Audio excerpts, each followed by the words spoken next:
Hello everyone, welcome to my channel simplify with Aditi Raiya. इस video में हम लोग कवर करेंगे आप लोग की ज्योग्राफी बुक्स का 4th चैप्टर एग्रीकल्चर का पार्ट 2। एंड इस वाले पार्ट में हम लोग कवर करेंगे all the major food crops and the non food crops that are grown in India. अब बुक में ज्योग्राफी की एनसीईआरटी में जितनी भी क्रॉप्स दे रखी हैं उनकी सारी इंफॉर्मेशन पैराग्राफ फॉर्म में दे रखी है। So sometimes it gets a bit difficult and confusing to learn it in paragraph form. What I have done here is कि मैंने वही सारी क्रॉप्स की इंफॉर्मेशन एक टैबुलर फॉर्म में प्रेजेंट करी है। बहुत सारे 1 मार्क के क्वेश्चंस इन क्रॉप से बन जाते हैं जहाँ पे एक पर्टिकुलर क्रॉप का नाम लिखा होता है एंड आपको उसका temperature, rainfall requirement, soil type etcetera कुछ भी पूछ लिया जाता है। So paragraph form में if we learn we tend to miss all these points, but in tabular form I've tried कि सारे points जो NCERT में दे रखे हैं वो कवर हो जाएं। Now the first important crop जो इंडिया में कल्टिवेट करी जाती है वो है राइस। और राइस की प्रोडक्शन में इंडिया की जो रैंक है वो है 2, यानी India is the second largest producer of rice in the whole world. Rice is a crop of kharif season में हम ग्रो करते हैं। It requires temperature above 25 degree Celsius and rainfall above 100 centimeters. अब क्योंकि इसको ज़्यादा रेनफॉल की रिक्वायरमेंट होती है, दैट इज़ वाई इसको हम खारिफ सीजन में ग्रो करते हैं। फिर राइस वाली जो क्रॉप है इसको मोस्टली नॉर्थ इंडिया में ग्रो करा जाता है। तो नॉर्थ इंडिया के जितने भी प्लेन्स वाले एरिया हैं, Punjab, Haryana, UP, delta portions north east का, वहाँ पे राइस की कल्टिवेशन होती है। Then the second important crop is wheat. Wheat जो है वो एक राबी सीजन की क्रॉप है, विंटर सीजन में ग्रो करते हैं। एंड व्हीट की जो क्रॉप है उसको एक कूल ग्रोइंग सीजन की रिक्वायरमेंट होती है जहाँ पे उसको ब्राइट सनशाइन मिल सके। It requires bright sunshine. Then it requires 50 to 70 centimeters of rainfall. ये भी एक नॉर्थ इंडिया की क्रॉप है। Majorly Punjab, Haryana, UP, Bihar, Rajasthan and Madhya Pradesh की कुछ पार्ट्स में व्हीट को ग्रो किया जाता है। इंडिया की जो 2 मेजर व्हीट ग्रोइंग जोन्स हैं, बुक में इनके नाम दे रखे हैं। They are the Ganga Sutlej plain and the black soil area of Deccan. Now जब आप ये टेबल्स देखेंगे, so there are lot of columns that I have left vacant. मैंने बहुत सारे कॉलम्स को फिल नहीं किया। जैसे व्हीट वाला कॉलम जब हम डिस्कस कर रहे थे तो मैंने उसमें इंडिया की रैंक नहीं लिखी है। द रीजन बीइंग कि ये वाली रैंक या ये वाली इंफॉर्मेशन एनसीईआरटी में नहीं दे रखी। गूगल पे देख सकते हैं, डेफिनेटली मिल जाएगी, लेकिन क्योंकि एनसीईआरटी में नहीं थी, therefore I have not added that information in these notes. These notes are only based on the information that is provided in the NCERT and therefore examination point of view से ये information sufficient है। जो NCERT में नहीं होता वो boards में नहीं आता। Then coming back, the third important food crop that is grown in India is millets. अब मिलेट्स कोई एक टाइप के नहीं होते। Jowar, bajra, ragi are different kind of millets that are grown in India. Jowar जो है वो एक रेन फेड क्रॉप है। Rain fed crop means it requires a lot of irrigation. Kharif season में इसीलिए ग्रो करी जाती है एंड महाराष्ट्र, कर्नाटका, आंध्र प्रदेश वाले एरिया में ज्वार ग्रो करते हैं। देन बाजरा की कल्टिवेशन के लिए require Sandy black soil, black Sandy soil लगता है बाजरा में। एंड राजस्थान, यूपी, महाराष्ट्र जहाँ पे इस तरह का सॉइल अवेलेबल है वहाँ पे बाजरा को कल्टिवेट करते हैं। The third important millet that is grown in India is ragi. और रागी को ग्रो करने के लिए ड्राई रीजन्स में ब्लैक लोमी सॉइल रिक्वायर्ड होता है। तो हमें ब्लैक लोमी सॉइल भी चाहिए और थोड़ा सा ड्राई रीजन चाहिए। बहुत मॉइस्ट एरिया में रागी की कल्टिवेशन अच्छे से नहीं होती, इसलिए कर्नाटका, सिक्किम जैसी स्टेट्स में रागी को कल्टिवेट किया जाता है। Also, ragi is a rich source of iron, calcium and roughage. Next important crop grown in India is maize. Maize जो है वो एक खारिफ सीजन की क्रॉप है, बारिशों में ग्रो करते हैं। It requires a temperature of 21 degree Celsius to 27 degree Celsius and alluvial soil, which is also the most fertile soil, उसमें मेज को ग्रो किया जाता है। So कर्नाटका, यूपी, बिहार, आंध्र प्रदेश, मध्य प्रदेश जहाँ पे ये वाला सॉइल और टेम्परेचर अवेलेबल हो वहाँ पे मेज की कल्टिवेशन होती है। अब मेज की क्रॉप जो है उसकी प्रोडक्शन ज़्यादा होती है because it is a food crop as well as a fodder crop. Food वो है जो ह्यूमन्स की कंजम्पशन के लिए यूज़ हो और फॉडर वो है जो कि कैटल के लिए प्रोड्यूस किया जाए। सो मेज कैटल के लिए और ह्यूमन बींग्स दोनों के लिए ग्रो किया जाता है। अब डोमिनेंटली तो मेज एक खारिफ क्रॉप है लेकिन बिहार में मेज़ को राबी सीजन में भी ग्रो करा जाता है। और क्योंकि मेज़ की रिक्वायरमेंट थोड़ी ज़्यादा होती है, सो बहुत सारे एरियाज़ में HYV सीड्स और फर्टिलाइजर्स को यूज़ करके मेज़ की प्रोडक्शन को बढ़ाया गया है। Then second important crop that is grown in India is the pulses. अब खास बात ये है कि इंडिया जो है वो वर्ल्ड में पल्सेस का लार्जेस्ट प्रोड्यूसर भी है और कंज्यूमर भी है। तो समटाइम्स एक 1 मार्क का क्वेश्चन आ जाता है that identify the crop of which India is the largest producer as well as the largest consumer. So the answer would be pulses. तो both ways question आ सकता है। देन पल्सेस वो वाली crop है जिन्हें ज़्यादा मॉइस्चर की ज़रूरत नहीं होती और वो कंपैरेटिवली थोड़े ड्राई कंडीशंस में भी सर्वाइव कर लेते हैं। तो महाराष्ट्र, यूपी, राजस्थान, कर्नाटका, मध्य प्रदेश, इन एरियाज में पल्सेस को ग्रो किया जाता है। Pulses are a rich source of protein, body building foods कहते हैं। Then the next important crop, very important crop grown in India is sugarcane. India world में सेकेंड लार्जेस्ट प्रोड्यूसर है sugar cane का, only after Brazil. Sugar cane की cultivation के लिए hot और humid climate चाहिए, 21 से 27 डिग्री सेल्सियस का टेम्परेचर एंड 75 सेंटीमीटर से 100 सेंटीमीटर तक की रेनफॉल शुगर केन की कल्टिवेशन के लिए रिक्वायर्ड होती है। It is grown in the states of UP, Maharashtra, Karnataka, Tamil Nadu, Bihar etcetera. And sugar cane is the major source of sugar, गुड़ और खंसारी। शुगर केन एक ऐसी क्रॉप है जिसे सो करने के बाद तकरीबन पूरा साल लग जाता है हार्वेस्ट करने में। So it requires almost an entire year. The next category is of the oil seeds. अब इंडिया में कोई एक टाइप की ऑयल सीड्स नहीं बल्कि बहुत डिफरेंट टाइप की ऑयल सीड्स प्रोड्यूस करी जाती हैं। Ground nut, mustard, coconut, castor, soyabean, linseed, बहुत different kinds of oil seeds are produced in India.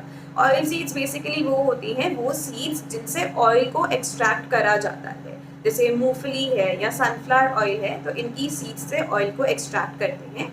Therefore they are known as oil seeds. पहला है हमारा ग्राउंडनट। ग्राउंडनट इज मूंगफली only. India की second rank है ग्राउंडनट की production में after China. Groundnut is a kharif crop and India में Gujarat is the largest producer of groundnut. Then the second one is rapeseed. Rapeseed generally सफ़ेद सरसों को कहते हैं और इंडिया वर्ल्ड में थर्ड लार्जेस्ट प्रोड्यूसर है रेपसीड का आफ्टर चाइना एंड कनाडा। अब ये वाली जो रैंक्स है ये मैंने 2014 के डेटा के अकॉर्डिंग प्रोवाइड करी हैं। हो सकता है आप लोग की बुक्स में, अपडेटेड वर्जन ऑफ बुक में कोई डिफरेंट डेटा हो, तो please feel free to learn the updated version. Otherwise ये 2014 के डेटा के अकॉर्डिंग इंडिया की रैंक है। देन लिनसीड एंड मस्टर्ड के बारे में दिया हुआ है दैट इंडिया में इनको राबी सीजन में ग्रो करते हैं और सेसमे और कैस्टर दो ऐसी क्रॉप्स हैं जिनको खारिफ और राबी दोनों टाइप के सीजन्स में ग्रो करा जा सकता है। There is not much information that is provided in NCERT regarding oil seeds, तो ज़्यादा information मैंने इस टेबल में प्रोवाइड नहीं करी है। The next important beverage crop in India is tea. India is the second largest producer of tea after China. It is according to 2015 data. Now tea की cultivation में जो temperature और soil की requirement है, तो it grows well in tropical and subtropical areas. Tropical और सब tropical areas में अच्छे से ग्रो करती है। It grows well in the fertile well drained soil. Well drained soil यानी मॉइस्चर भी चाहिए, सॉइल फर्टाइल भी चाहिए टी की कल्टिवेशन के लिए, and the soil should also be rich in organic matter like humus. Humus जैसे ऑर्गेनिक मैटर में भी वो सॉइल रिच होना चाहिए। Then it grows well in Assam, Darjeeling, West Bengal, Tamil Nadu. India की बहुत सारी स्टेट्स ऐसी हैं जहाँ पे टी को कल्टिवेट किया जाता है। नाउ टी के बारे में थोड़ी एक्स्ट्रा इन्फॉर्मेशन जो एनसीईआरटी में दे रखी है वो ये है that tea was introduce in India by Britishers ने इंडिया में टी को इंट्रोड्यूस करा था। ये एक लेबर इंटेंसिव इंडस्ट्री है। टी की कल्टिवेशन स्पेशली हार्वेस्टिंग के टाइम पे बहुत सारा काम मैनुअली होता है। सो बहुत सारे लेबरर्स आर हायर्ड जो ये सारा काम हाथों से करते हैं। जो टी लीव्स की प्लकिंग होती है वो हाथों से करते हैं, उसके लिए हमें बहुत चीप और स्किल्ड लेबर की रिक्वायरमेंट होती है। Then the next important beverage crop in India is coffee.